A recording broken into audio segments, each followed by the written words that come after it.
कृष्णा खोपडे यांच्या मुद्द्यांवर लक्षवेधी लागली आहे। तुकाराम मुंढे यांच्या कार्यकाळातही हा विषय आहे। हा विषय सभागृहात आहे, त्यावर नक्कीच योग्य ती कारवाई होईल अशी माहिती महसूल मंत्री चंद्रशेखर बावनकुळे यांनी नागपुरात दिली।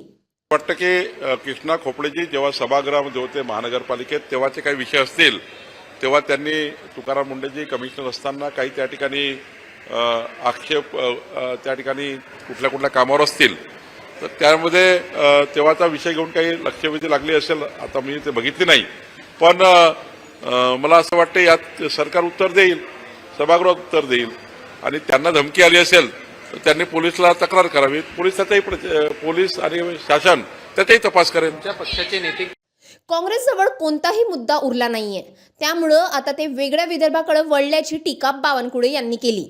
सुद्धा काँग्रेसला हद्दपार लोकांनी करण्याचा आपल्याला निकालावरून दिसेलच की काँग्रेस पार्टी कुठेच नव्हती। त्यावरनं घाबरलेले काँग्रेसचे नेते काहीतरी मुद्दा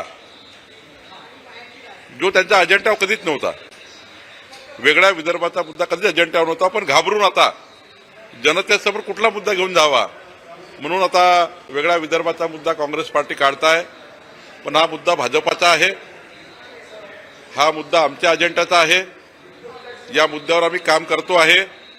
हा मुद्दा भाजपच्या अजेंड्यातून बाहेर गेला नाही आहे आणि आम्ही या ठिकाणी वेगळ्या विदर्भाच्या बाजूनेच त्या ठिकाणी पहिल्यापासून काम करतो। आणि भाजप नेते किरीट सोमय्या यांच्या नाराजीबाबतही चंद्रशेखर बावनकुळे यांनी भाष्य केले। किरीट सोमय्याजींनी विधानसभेच्या वेळी आम्ही त्यांना पोस्ट घ्या असं म्हटलं होतं, पण मागच्या वेळी किरीटभाईंनी कुठलीही पोस्ट न घेता महाराष्ट्रभर फिरून त्यांनी पक्षाचं काम केलं। किरीटभाईला पोस्ट त्या ठिकाणी देऊन ते काम करण्याच्या मानसिकतेत फार नसतात, त्यांना असं वाटतं की मला बिना पोस्टनीच त्या ठिकाणी जी जबाबदारी द्याल ते पूर्ण करतात। आणि मला अभिमान आहे की किरीट सोमय्याजींना ज्या ज्या जबाबदाऱ्या मी पक्षाध्यक्ष असताना देवेंद्रजी आणि आम्ही दिल्या तेव्हाही त्यांनी पूर्ण काम केलं। आताही त्यांना जो विषय दिलेला आहे किंवा त्यांनी जो एखादा विषय घेतलेला आहे त्या विषयाला ते पूर्ण काम करतात। मागच्या वेळी त्यांनी जन्माचे खोटे दाखले या महाराष्ट्रात जे बांगलादेशी लोक घ्यायचे, या ठिकाणी आमचे खालचे लोक बांगलादेशी लोकांना रोहिंग्यांना त्या ठिकाणी जन्म प्रमाणपत्र द्यायचे, त्यांनी मोठी मोहीम राज्यात चालवली।